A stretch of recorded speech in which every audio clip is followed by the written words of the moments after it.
اب متقی ہونے کا تعلق جو ہوتا ہے نا وہ قلب سے. تقوی کس چیز کو کہتے ہیں؟ تقوی کے معنی یہ ہے کہ انسان کے دل میں یہ خلش پیدا ہو جائے اور یہ اس کا دل اس بات کی طرف متوجہ ہو جائے، اس کا وہ جائزہ لیتا رہے کہ میں جو کام کر رہا ہوں اللہ تعالیٰ کی رضا کے مطابق ہے یا اس کا معنی ہے. یہ معنی ہے تقوی کے. تقوی کے لفظی معنی تو ہوتا ہے ڈر، لیکن مراد یہ ہے کہ یہ آدمی کے دل میں یہ ڈر لگ جائے کہ میں جو زندگی گزار رہا ہوں میں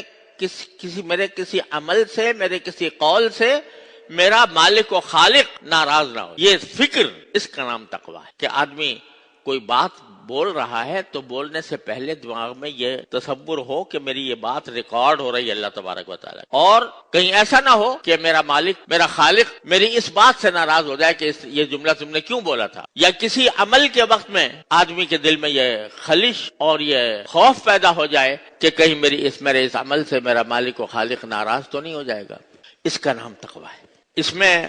ایک دو ڈر ہوتا ہے دوزخ کا، جہنم، اللہ کے عذاب، یہ بھی مطلوب ہے کہ آدمی اس سے ڈرے. لیکن ایک ڈر وہ ہوتا ہے کہ جو کسی کی عظمت کی وجہ سے ہو، محبت کی وجہ سے ہو. یعنی فرض کیجئے کہ ایک انسان کا باپ ہے تو وہ اپنے باپ نے کبھی اپنے بیٹے کو مارا تک نہیں، لیکن اگر انسان صحیح معنی میں انسان ہو تو وہ اپنے باپ کی عظمت اس کے دل میں ہو، اس کی محبت اس کے دل میں ہوگی، اور وہ سوچے گا کہ میرا باپ میرا اتنا بڑا محسن ہے، اس نے میں پال پوس کر کتنا بڑا کر دیا، تو میں کوئی ایسا کام نہ کروں جو ان کو ناگوار ہو. بس ناگواری کا خوف، یعنی اس کی طرف سے پتا ہے کہ اگر میں کوئی کام ایسا کیا جو اس سے وہ ناگوار ہو تو مجھے کوئی سزا بھی نہیں دیں گے، لیکن دل میں چونکہ عظمت ہے، محبت ہے، لہذا انسان اس بات کو اپنے ذہن نشین رکھتا ہے کہ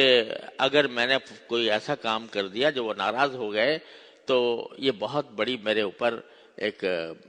بڑا داغ ہوگا میرے اوپر کہ میں اپنے محسن کے ساتھ ایسا کام کروں. تو یہ معنی تقوی اللہ تبارک و تعالی سے تقوی کا یعنی ڈر یہ ہے کہ جس مالک نے مجھے پیدا کیا، جس نے مجھے بڑا کیا، جس نے مجھے صحت عطا فرمائی، جس نے مجھے کھانے کو رزق عطا فرمایا،